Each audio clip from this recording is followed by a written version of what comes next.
Blog Talk Radio.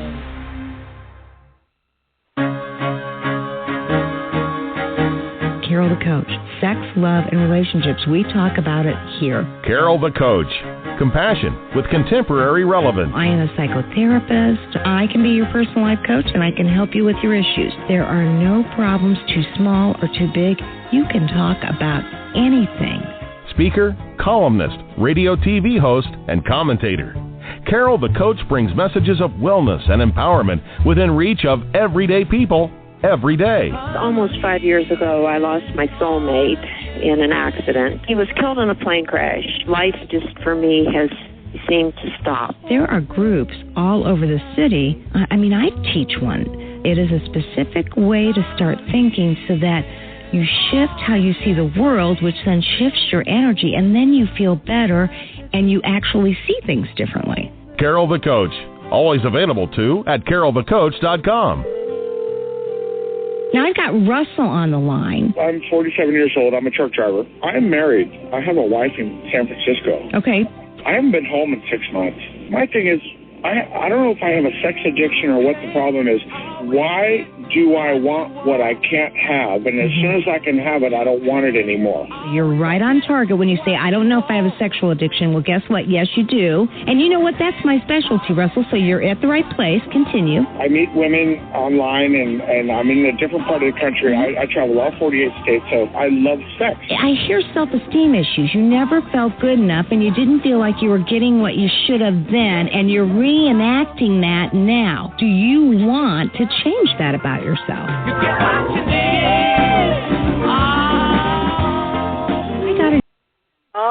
Yes, I'm Carol the Coach, and this is Sex Help with Carol the Coach. We are talking about sexual addiction. This is the only show on the internet through iTunes and Blog Talk Radio that actually talks about sexual addiction. And so I am so pleased and honored to be with you tonight. And always I interview some of the best guests within the country, including tonight's guest, Caroline Smith. Caroline is the director of Pine Grove Intensive Workshop. So she's going to be talking about attachment and recovery and anxiety and how they all interrelate and what workshops are the best in the country to deal with those issues. Now, you may say to yourself, I don't know what attachment is. Well, stay tuned because this show is going to help you to understand what is an attachment disorder. You know, you oftentimes hear me say that sexual addiction is an intimacy disorder. It's the inability to really get close and stay close to somebody. And it truly is.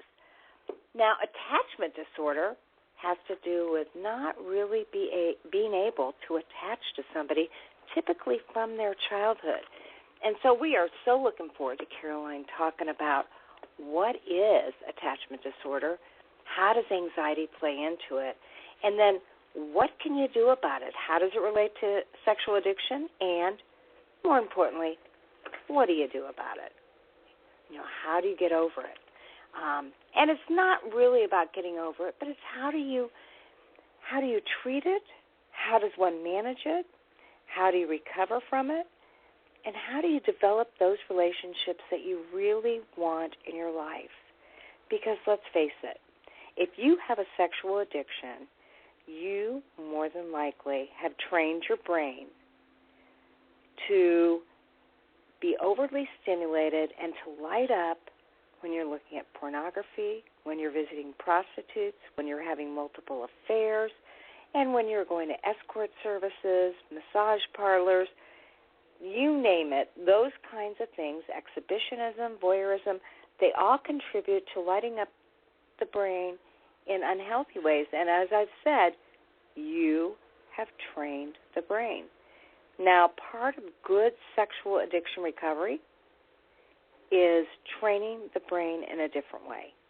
And not only training the brain in a different way, but learning how to produce serotonin and dopamine and norepinephrine in such a way that you can feel fulfilled and satisfied You can feel feelings of love, compassion, empathy. And when you do feel those feelings and you can feel good about yourself and you desire more than that, well, you're on the road to success. Because let's face it, you have probably spent years and years and years of training the brain to go for something that's quick and easy and may cost some money, may not. Let's face it, we say sexual addiction is about being affordable, anonymous, and accessible at all times. Now, Caroline Smith, she is an EMDR specialist. She has multiple addiction degrees.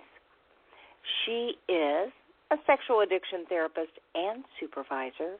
Can you tell I had dental work today? I am telling you. I am so sorry because, boy, my tongue's just a little thicker than normal. And she's gotten a Master of Arts in Professional Counseling through Ottawa University. She's a licensed professional counselor and has been working at Pine Grove to develop intensive workshops, programming, supervision, and facilitation. And that's what we love to do. We love to talk to people that have been in this business, have treated people in lots of different ways, and know a lot about recovery. And you may say, well, what is recovery really? Can somebody have a sexual addiction and then decide, through some hard work, that they no longer struggle with that disease? Well, if you follow a 12-step model, you will learn that through the promises, you have everything you need to access the proper recovery tools to make your life better and to manage the urges and cravings to the point where they are not number one in your life. And isn't that a freedom type of experience? Isn't that what you're looking for, to be free from that compulsiveness, that obsessiveness? Now, the word recovery really means to recapture or regain that which has been lost or stolen. And Caroline is going to be talking about how do you reestablish and restore, resuscitate, resume a more meaningful, sustainable life. We all know that addiction steals you from a sustainable life. You're no longer authentic, and this mood-altering behavior has interfered with your journey within, the journey that leads to you. So she asks, who are you? When asked to identify and describe who one is on the inside without including external factors such as what one does or what one has, many clients with disordered intimacy struggle to find the answers. Well, and I would go so far as to say, hey, that's a universal for everybody. We all know people that have lost their jobs, they've lost their wives or husbands, and they don't know who they are. And that can be very difficult to rectify. But if, in addition to having an issue like that, you're numbing, you're medicating with sexual addiction, you no longer can even tell what you want or who you are because you become an addict. And although you are not the addict, that addict behavior robs you of your authenticity and your genuineness. I was talking to my group tonight, and I have somebody who's been told by his sponsor, hey, you need to be authentic and transparent. And that means when you apply for a job, you need to let them know why you are no longer working in the capacity that you once were. And your higher power will take care of you. Well, lots of you know that I've always said I defer to a sponsor. Whatever the sponsor thinks, I defer because I don't think that a client should be pulled both directions. And yet, I really think it's very important to have boundaries. It is important to know that it is absolutely okay not to confess everything that has occurred to you, everything that has happened to you, everything that you have projected upon somebody else, that you have the right to have a private life. And if you're really working on yourself and you're working a strong recovery program, well, that's between you, your therapist, your 12-step group, your sponsor, and your loved ones. After that, you get to decide who you're going to say what to. And so, I oftentimes will be talking with an addict, and they will have slipped. Maybe they've looked at porn. Maybe they've read some erotica. Maybe they've texted a man or a woman. And I am always forever saying, you know what, if you're holding that secret, you're not going to get better. You need to tell your loved one. And they understandably say, I can't tell my loved one because if I do, he or she will walk out of my life. Well, I disagree with you. I don't think you should hold secrets from your partner under any circumstances. Because so many of you know that you have said to yourself, I'm only going to look at this porn one time, and then I'm never going to look at it again. I don't need to tell my wife or husband because it isn't going to happen again. And then it does. Or I'm not going to text him anymore, so I don't need to confess because this will just make him mad, and I'm the new and improved, and it isn't going to happen. I am not texting him any longer. I'm not going to sext him. I'm not going to text him, and I'm destroying my pictures forever. And then you create new pictures, and you do it all over again. Maybe it's the next day. Maybe it's not. Maybe you've been able to wait a week or a month. Regardless, your partner deserves to know when you've had a slip, and they should be getting some support themselves. I mean, truly, I send as many partners to intensive workshops as I do the actual addict because they are hurting. They no longer trust. They're questioning themselves and their relationships. And, they don't deserve that. They deserve to get a better sense of who they are and to realize that who you are is not a byproduct of who they are, that you're making choices based on what's going on in your life, and they need to make healthy choices too. So I am forever telling my partners, I know it's not fair. I know you didn't ask for this. You didn't sign up for it, but I want you to get some help too. I want you to get into COSA. There's some really good groups for men and women who are partners of loved ones who have addictions. Worst comes to worst, go to Al-Anon or Nar-Anon because you get the basic principles there. Although I really encourage people to actually go to COSA, which is the meeting place for partners of sex addicts, because it's such a specialized issue and there's so much shame, blame, and guilt that I want you to get the best help ever. So I get that as a partner, you didn't sign up for this. And what I say to you is, okay, you didn't sign up for it, but now make the best of it and learn whatever you can to get as healthy as possible.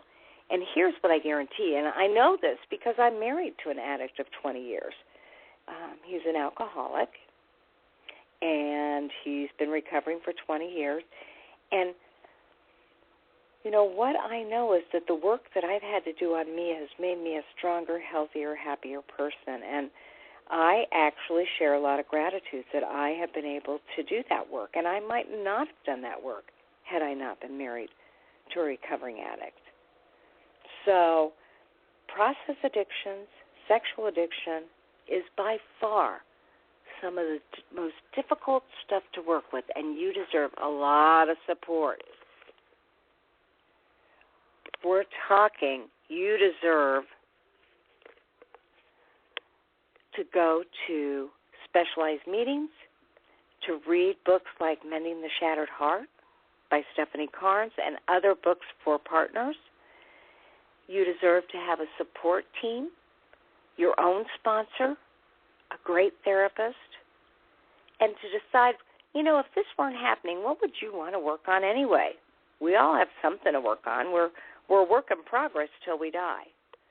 So that's why I encourage you, no matter who you are, whether you're the addict or the partner, to call me or email me at carolthecoach@AOL.com, and I will connect you to the right resources anywhere in the country. It matters not where you live.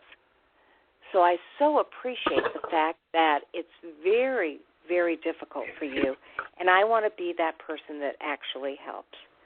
So I want to welcome to the show Caroline Smith. Caroline, thank you so much for taking your time to talk to us a little bit about recovery and attachment and anxieties. How are you tonight? Well, this is a thrill for me to be on your show, Carol. I've been looking forward to it, and I'm fantastic. Thanks. Excellent. You certainly have a lot of expertise in this area, and you actually run, you're the director of Pine Grove Intensive Workshops, so you run workshops for one of the greatest facilities in the world, let alone the United States. So tell me a little bit about how you got this job and what you see as your primary function. I agree with you that Pine Grove is really a premier organization. In fact, that many people don't know that we're the largest behavioral health organization in America associated with a major trauma hospital. And I was actually working in Arizona, it's 10 years ago this month, and was recruited to move to Hattiesburg, Mississippi, and start their women's program, their women's center for women with chemical addiction issues and eating disorders, and, of course, co-occurring depression and anxiety and all that goes along with those two primary diagnoses. And so I did that and very successfully and enjoyed it. But my passion has always been intensive workshops because that's really where my recovery started about 18 years ago. So when I had the chance to hand the baton off of the Women's Center and start the intensive workshops there at Pine Grove, I've been thrilled and honored to work with hundreds of clients doing just that. Well, that's really interesting, and I absolutely believe that people that are in recovery have a special edge on everybody else because they know the work that needed to be done, and they oftentimes know the voids that occurred in their own recovery, and so they create recovery programs to fill those voids. So tell me a little bit about some of the intensives that Pine Grove offers. Sure. We have probably 4 that are very well utilized, and then we have another one that's called a uniquely tailored intensive. It goes with the acronym UTI, and the call center doesn't really like to put that one up on the call center board, so I'm having to change the name of it. But a uniquely tailored intensive, and that's where a couple can come and do disclosure, or an individual can come and just work one-on-one, basically 8 hours a day for however many days. But it's estimated that it would take 2.5 to 3 years to accomplish once a week, 50-minute sessions to get done what you could get done in 5 days of an intensive. So it's really makes that makes sense a lot to get it all done as quickly as you possibly can. Well, my theory is we never get it all done because we're evolving, and this is an adventure for the rest of our life. But, in Freud's day, they used to say that, psychoanalysis was to help miserable people become less miserable. But thank goodness for the new, methods in psychology is to help people really live their authentic life. And that's how I really define recovery. The word literally means recapturing or reclaiming the lost or stolen parts of self. So we can't really engage in that journey until we have arrested our mood-altering self-defeating behaviors. But then I think the adventure of a recovery is over the scope of a lifetime, and it truly is an adventure. Absolutely. So tell me, why do you think it's important to explore the childhood attachment disorders that can contribute to sexual addiction and other types of addiction? Well, there's a lot of debate. Many people don't see the efficacy of looking backwards. It's like, that's in the past. Why bother with it? Let's not go back there and rehash it. But research does show that the attachment pattern that all children develop with major caregiver, especially in the first 12 months to 18 months, and then moving forward in those really fundamental years for brain development, that lays a template for how we're going to be in our primary relationships for the rest of our life unless we intervene on that. So we don't look back for anything other than awareness to do some healing and attachment repair. It's never to look back and blame. Recovery rarely involves blame, as you know, Carol. It's right, about absolutely. responsibility. Well, and you said in the first, 18 months of a child's life, when you're referencing attachment, what would our listeners need to know about attachment? I mean, what would they think about when they're thinking about their own relationships with one or both parents or grandparents or whoever's the primary caretaker? Well, attachment really has to do with safety and being accepted, and it involves mirroring. When a caregiver mirrors to a little infant that they're beloved, and they match the expressions and they coo and they play, and it has to do with proximity and resonance, hearing the voice and consistency of having needs met. I mean, certainly there is no perfect parent doing it perfectly, because all of us are human and all of our parents were human. But 3 things that kids need just consistently, in addition to food, clothing, and shelter, they need affirmation versus criticism, and I'll explain that more fully. And they also need nurturing versus neglect, and limits versus indulgence. So affirmation really is a parent saying, I just love you 100%. There's nothing you could ever do that will ever change that. I just am so blessed that you're my child. And children need to hear that they are beloved and adored and cherished for who they are, not necessarily for what they do.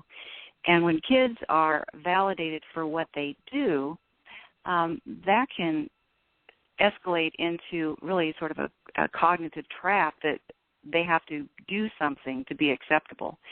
So, the saying, we become human doing versus human being.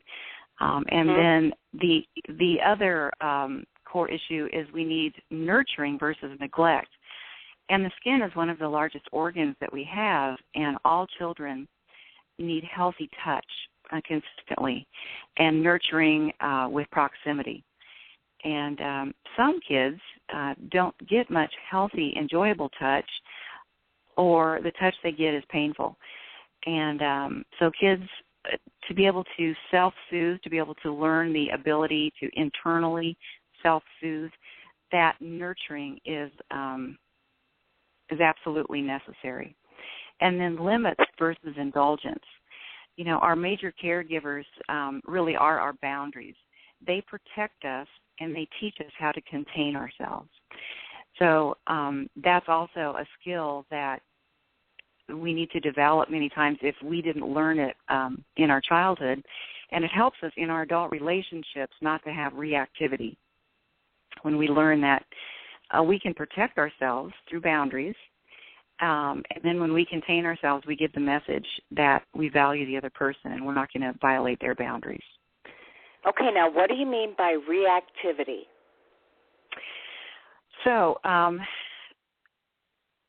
it is when it's when our brain gets hijacked, basically. Mm-hmm. I'm sure that many people can identify with trying to be in a relationship and having situations that trigger something, and it's like it continues to be triggered.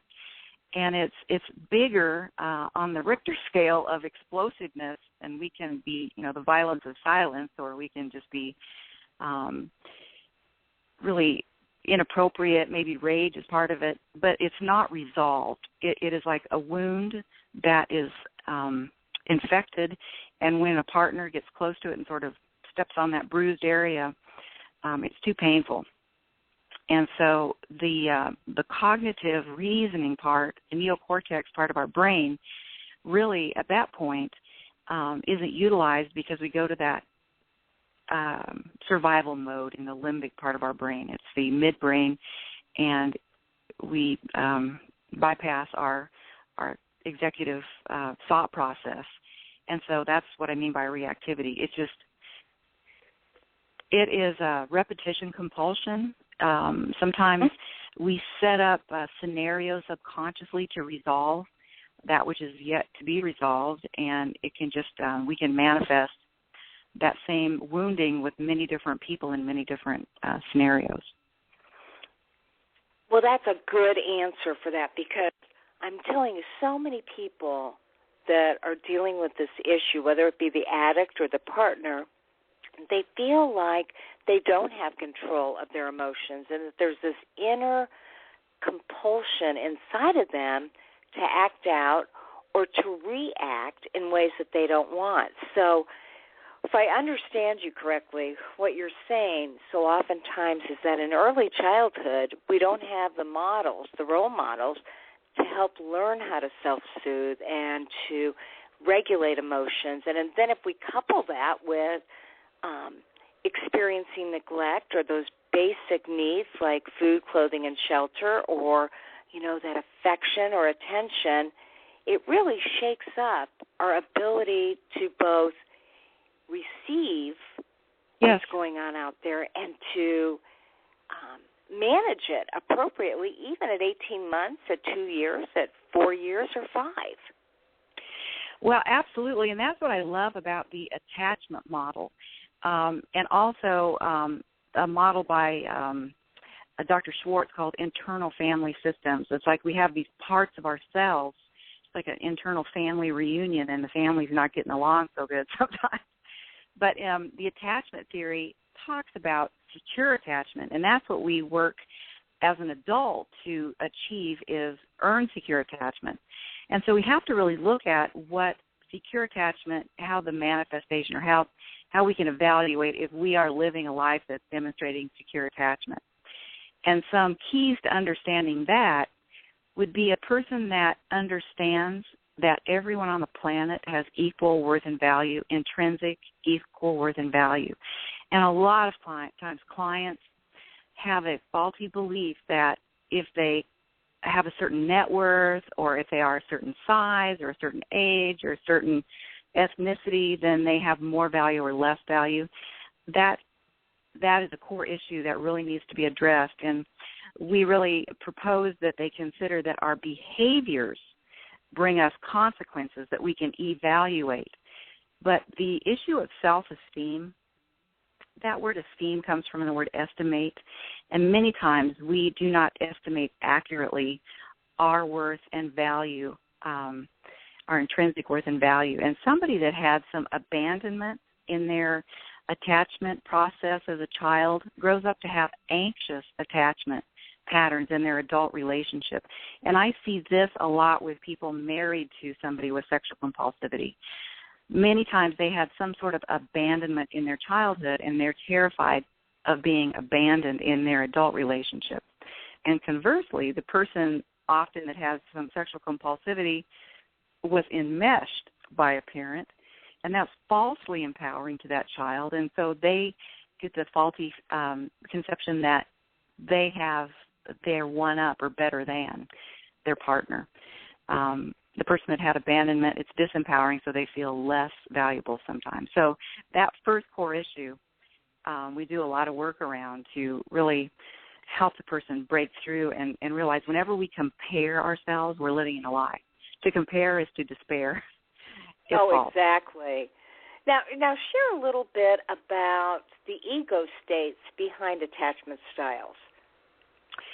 Okay, that comes from some work, transactional analysis, Eric Byrne stuff. I also like Pia Malady stuff with ego state. So somebody that had abandonment in their childhood feels one down, doesn't use boundaries. They feel very vulnerable. They feel too needy. They feel like a little kid. So in internal family systems, they call it the exile, a part of us that's scared to death of being hurt. And on the flip side, the person as a child that has some enmeshment, that means when they perceive that they have to take care of a needy caregiver, or they feel sorry for a parent, that's a red flag.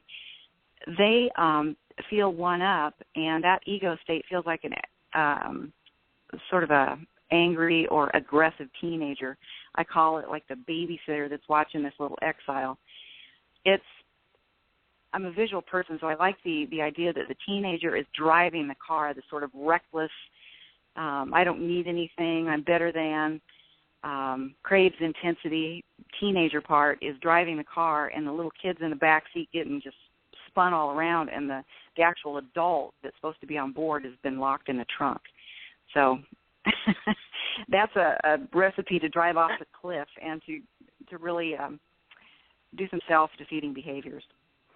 No kidding. You're exactly right there. So, again, the three primary ego states are? They go right along with the attachment style. So the ego state that feels like the little exile, the little kid, it's about a 0 to 6-year-old feeling.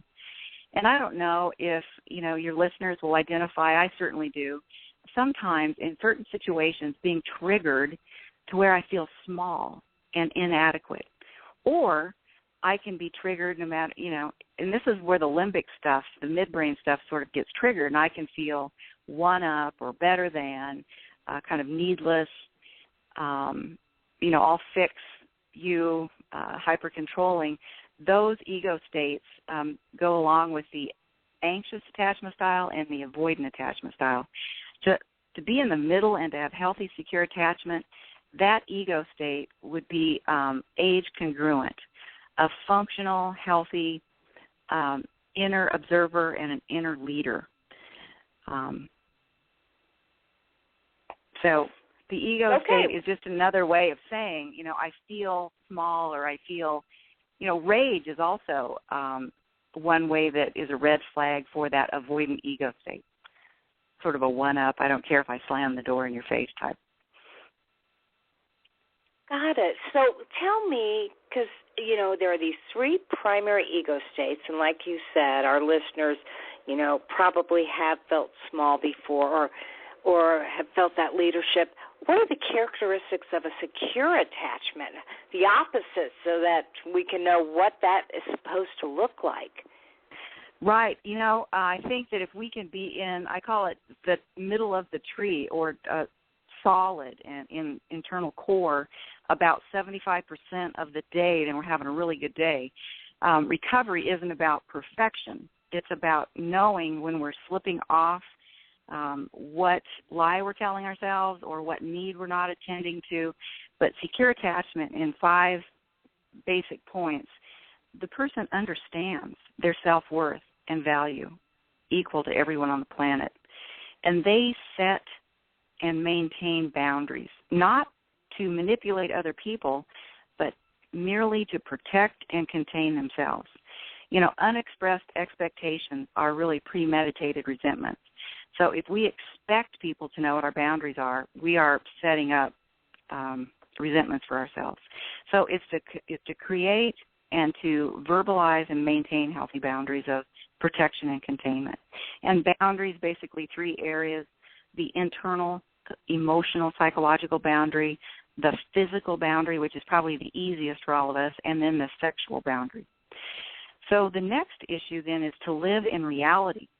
M. Scott Peck, in his book, The Road Less Traveled, said that neurosis is the avoidance of reality at all cost. So recovery has to be the acceptance of reality at all cost. But this is tricky. because we believe things that aren't true. You know, the thing that separates humans from animals, in addition to the ability to accessorize, is metacognition. You know, we can think about our thinking, and it's really important to do an autopsy on what our thoughts are and to live a life that's congruent with the inside matching the outside. And I love Dr. Ellis's ABC theory, where we look at our, you know, activating the external event, and we run it through a belief system rapidly. We don't even think about our thinking. But because of that meaning we attach to that external event, we have an emotion. And so if we want to change how we're feeling, we really have to look at what we're telling ourselves. And our emotions really drive our behaviors. So then the next core issue about looking at how well somebody's manifesting secure attachment is to identify and negotiate their individual needs and wants. People that had abandonment come into their adult relationships too needy. They expect other people to know what they need and meet those needs. They expect other people to treat them in ways they don't even treat themselves. On the other hand, people that had enmeshment, it's like they're allergic to their humanity. They'd rather eat a dirt sandwich than ask for help. They just want to take care of a needy person.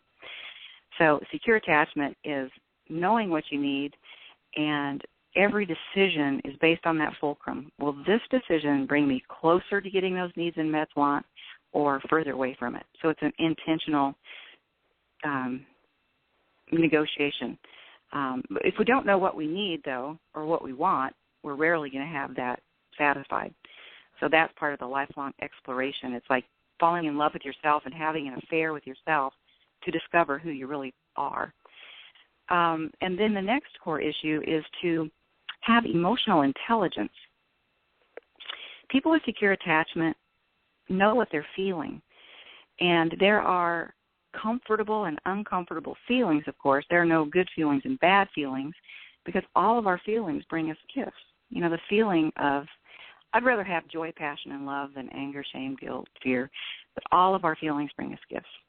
The gifts for anger, when I'm angry, it gives me energy, extra energy to make some changes that I need to make.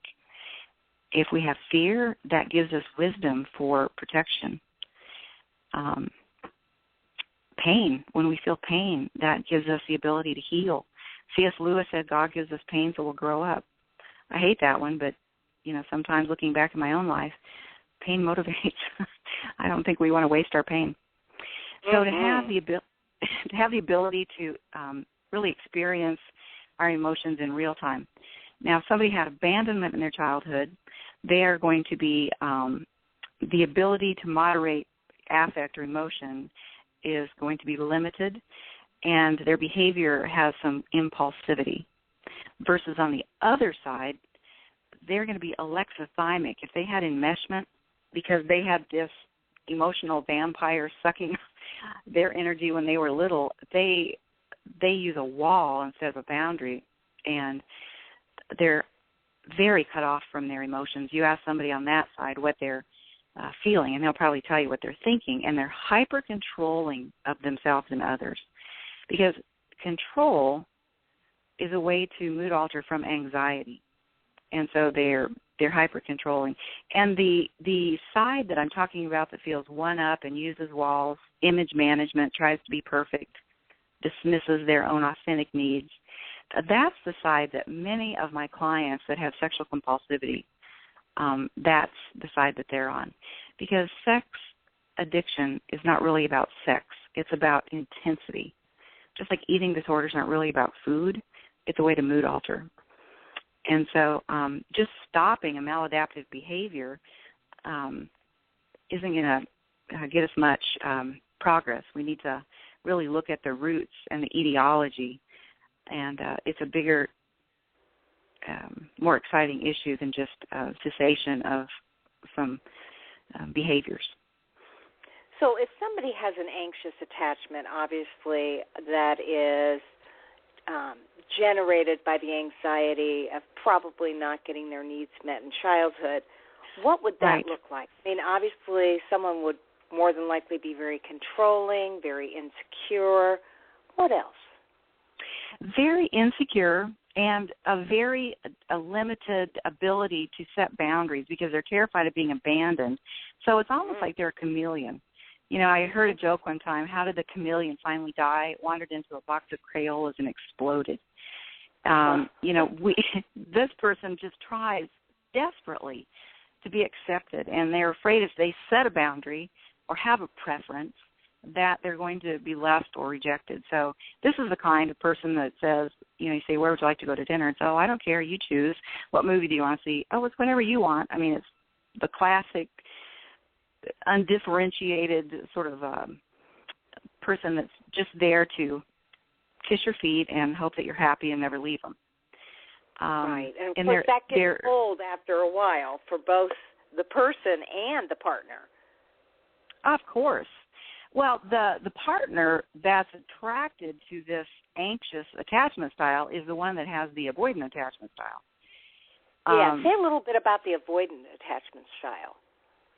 Well, the avoidant attachment style, the genesis really is in having enmeshment in childhood many times. And they are afraid of being suffocated in their adult relationship. And so they are very seductive emotionally, not necessarily sexually. They use walls. They feel one up. It's that teenager ego state that feels like they're better than. Image management, you know. It's about trying to be perfect, which perfectionism is a slow form of suicide and invites dishonesty. So they're giving to their partner. They're trying to present that they have it all together. Everything's fine. They don't have needs because they are focused on meeting their partner's needs. But they develop resentment because their needs aren't getting met for two reasons. They're behind a wall, and they would never admit to having a need, certainly wouldn't express what that need would be. But they have resentment that they're meeting their partner's needs, and it's never enough for their partner. And so from that resentment, they develop their own little spiral of intensity, and that's characterized by central nervous system stimulants, high-risk behaviors, affairs, high-risk investments, you know, driving really fast on the freeway. It's just about intensity, and that really goes hand in hand with the avoidant attachment style.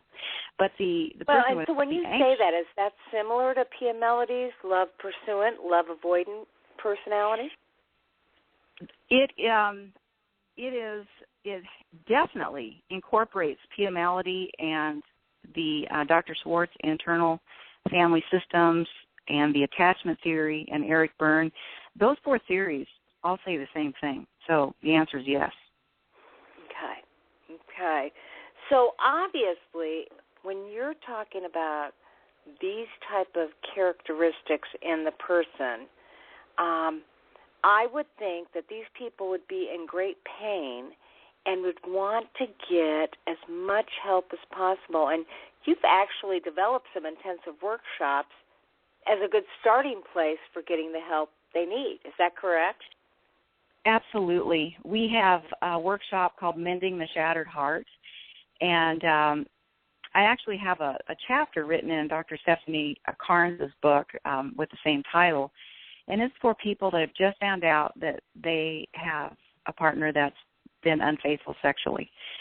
And then we have a workshop called Facing the Shadow that's based on Dr. Carnes' workbook, Facing the Shadow, and it's just for men, and it is 5 days that really helps them break through the denial, find which level of care that they're going to need to sustain recovery, and those are two very powerful workshops. And we have another one called Breaking Free that utilizes a lot of the ego state integration. We use Pia Melody's book for that one. We also use the Betrayal Bonds book in all of those workshops to look at the 8 ways that our brain adapts to stress. I know, Carol, you're very familiar with the Post-Traumatic Stress Index. I just think that's such a wonderful assessment for people to understand how their brain has changed due to past stress. And go ahead and review that a little bit with our listening audience.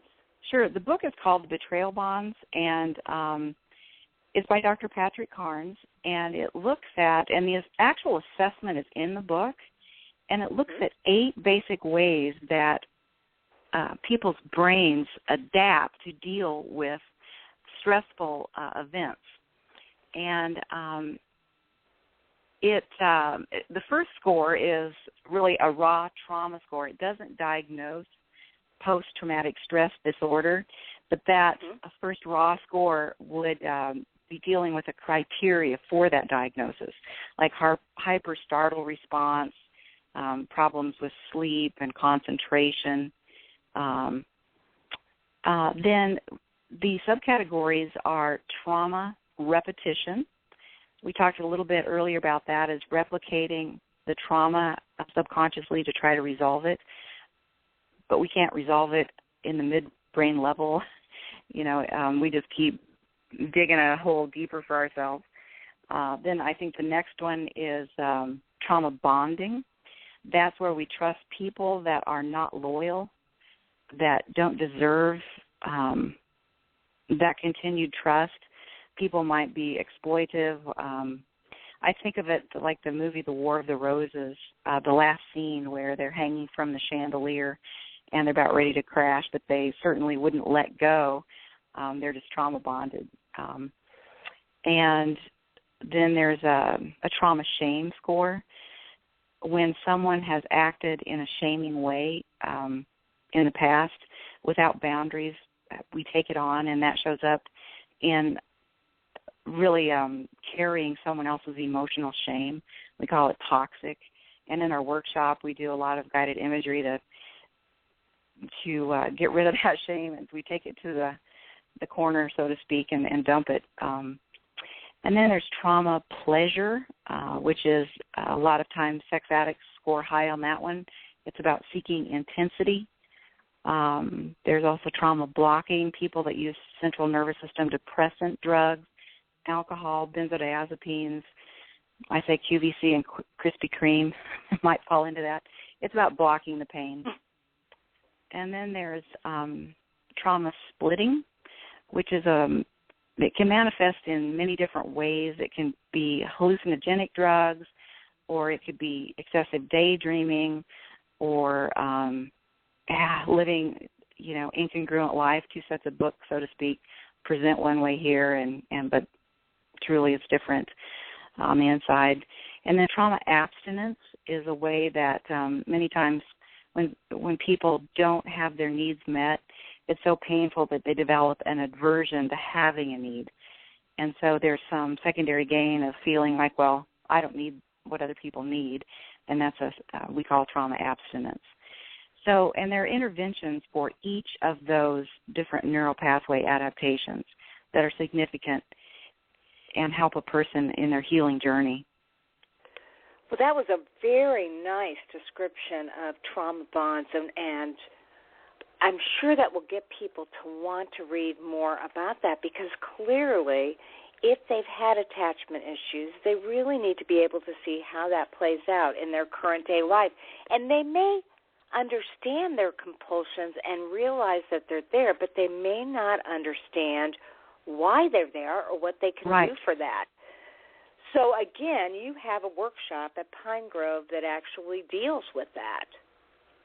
Absolutely. And it is life-changing. I just really want to say they're all just incredible workshops. We have renowned facilitators that we bring in from all over that are experts in the specific field. We also have a disordered eating workshop. Many times issues with food and sex go hand in hand. And issues with if people have used chemicals in an addictive way, then, when they stop, then their body craves a replacement. So we look at how to replace that dopamine without damaging and moving on to the next problem. So there's also a workshop for physicians and business leaders called the Boundaries Workshop. and physicians get CMEs. That's if they've had boundary problems in the workplace. I don't know. The menu of workshops is really great, and so I just check the website and certainly call if you want. If you have listeners that want more detailed information, the dates are listed on the website too of when the workshops are. And okay, so let's talk about that website. The website is www. Pinegrove, PINEGROVE, treatment.com. And on that website will be the workshops that are available. And then, of course, as a listener, you would call and find out, if their registration, is it open? Have they filled it? Do you need to be on the waiting list? Or are you able to get right in? Right. We do limit the number of participants depending on the workshop. For instance, the Breaking Free workshop, we limit it to 6. The Facing the Shadow workshop, we limit that to 10. Just depends on the workshop. So you keep them small, and that makes it a lot less intimidating, and it makes it easier to know that you're going to get the intensive help that you need. Hence, they call it an intensive program. Now, I'm talking. It's very intense. It's like running an emotional marathon. I mean, we're doing one this week, and it's you have all day long, and then you have evening. We call them evening opportunities versus homework assignments. That was a client that suggested that, which build then for the next day. But let me also give your listeners the phone number if they want to call Pine Grove. It's area code 601-288-8164. Okay, so one more time, that number is 601-288-8144. 64. I'm sorry. My personal number at Pine Grove is 8144, but I'm afraid that if you call me, you're going to get my voicemail because I'm always out of my office. But the call center number is 8164. 8164. Okay, we are talking with Caroline Smith, and she is the director of the Intensive Workshops department at Pine Grove. And we were talking earlier, if you missed the beginning of the show, that this is an opportunity to find out more about attachment. And, Caroline, the greatest thing about this show is that it can be downloaded and people can listen to it again and again and again. And truly, you're speaking today of an issue that really can contribute to sexual addiction. So before we end, tell me, how does it contribute to sexual addiction? Why would somebody who have these issues of attachment end up being a sexual addict later on in their lives? Well, I really think that sex addiction is an intimacy disorder, and if we don't have secure attachment and secure intimacy, the template for secure intimacy, we're going to struggle. I mean, how on earth would we not struggle? And so many times we, as humans, it's obligatory that we seek pleasure and to avoid pain. And we're creative people. There's, many different ways that we attempt to avoid pain and seek pleasure. And sexual compulsivity is one that's, and with the Internet now is becoming, even more common than we used to see it. I know you know that too. It's really a tsunami coming our direction. But anytime we do not have a secure attachment to ourselves, we'll generalize that into our relationships. And we are sexual beings, and so it just is natural that many times the desire to feel connected can go awry. Okay, so when the desire to feel and be connected goes awry, then people oftentimes will find artificial ways self-soothing and distracting and meeting that need for immediate gratification, it's almost like they're substituting love with pornography or prostitution or massage parlors or exhibitionism. And so in your intensive workshops, I would assume that clients not only find out where this compulsion came from, how did the attachment occur, they kind of heal some of those childhood wounds. They learn about how it transfers into maladaptive behaviors like sexual addictions, eating disorders, drugging, sexing, you name it. And then they're given the recovery tools to start their lives over again so that they can figure out what is normal, what is healthy, and how do you go about attaining that. Right. They actually get the tools to live their authentic life, maybe for the first time, versus living what somebody else expected them to do, or being lost in the weeds and not even knowing who they are.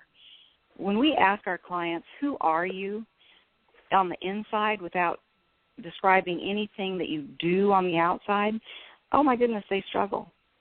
And back to what you were saying about people substituting, we find many times people lose, they substitute intensity for intimacy. And it's that intensity that we have this endogenous chemistry set in our brain, and we certainly produce and release chemicals that we can become addicted to, dopamine, adrenaline, and that intensity many times offsets the anxiety and the distress of acting out against the value system, because most people are, as the disease progresses, they do more and more to get the same relief, and it's really outside of what their value system is. And so because of that guilt and despair, that drives the cycle all over again. And so the intensity escalates, and they really lose intimacy with a substitute for intensity. And it wears them out. Last but not least, Caroline, I want you to describe in your own words what you believe a good definition of intimacy is, because for some people, they've never experienced it, so they really don't know what it is. Intimacy, I don't have the dictionary open in front of me, but I see it as to be known fully for who we really are and accepted in light of that and in spite of that. And I can't be intimate with anyone to a greater level than I'm intimate with myself. So that's the journey, to find out who we truly are so we can share that with another person and be known deeply in light of that and in spite of that. One of my favorite little poems is, it says, I shall be your witness in the good times and in the bad times and in all times in between. I want to dance my life with you. And I really think that is intimacy, to want to be with someone in the good times as their witness and in the bad times and in all times in between, versus having this fantasy of who we want to be with and not being satisfied because the person isn't living up to our expectation of our fantasy. It truly is accepting another person. Well, I can't thank you enough, Caroline. You have done a great job of explaining attachment, intimacy, and the intensive workshops that Pine Grove offers. One more time, people can reach Pine Grove by calling 601-288-8164 or going to the website, which is www.pinegrove, let me see if I got this right. You got it. .org? Yeah, pinegrovetreatment.com. Thank you so much, Caroline, for all your help. You've made a big difference tonight, and I appreciate your time. Well, that's real. Thank you so much, Carol. Thank you. Okay, hope we can do it again. I do too. All right, bye-bye. Bye-bye. All right. Well, as you can see, there's a lot of information for you to learn. So, as I say at the end of every show, there'll be only one of you at all times, so fearlessly have the courage to be yourself. There will be a repeat of next week's show because it's Memorial Day, so have a great couple of weeks, and I'll catch up with you on Mondays at 9 for Sex Help with Carol the Coach.